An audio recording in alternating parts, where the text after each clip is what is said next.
بسم اللہ الرحمن الرحیم۔ سورہ بقرہ اور آل عمران کی فضیلت آج آپ کو بتائیں گے۔ حضرت ابو ہریرہ رضی اللہ تعالیٰ عنہ سے روایت ہے کہ حضرت صلی اللہ علیہ وآلہ وسلم نے ارشاد فرمایا کہ اپنے گھروں کو قبریں نہ بناؤ،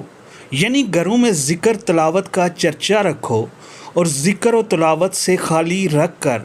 گھروں کو قبرستان نہ بنا دو کہ جیسے وہاں ذکر و تلاوت کی فضا نہیں، ایسے ہی تمہارے گھر بھی اس سے خالی ہو جائیں اور زندہ لوگ مردوں کے مشابہ بن جائیں۔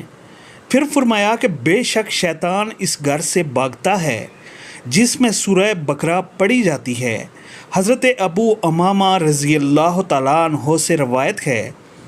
کہ حضرت صلی اللہ علیہ وآلہ وسلم نے فرمایا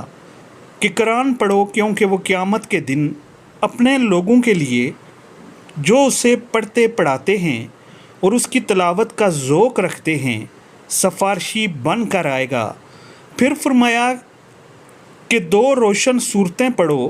یعنی سورہ بقرہ اور آل عمران، کیونکہ یہ دونوں قیامت کے دن 2 صاحبانوں کی طرح آئیں گی اور اپنے لوگوں کو بخشوانے اور درجے بلند کرانے کے لیے خدائے پاک کے حضور میں خوب زوردار سفارش کریں گی۔ پھر فرمایا کہ سورہ بقرہ کو پڑھو، کیونکہ اس کا حاصل کر لینا باعث برکت ہے اور اس کا چھوڑ دینا باعث حسرت ہے،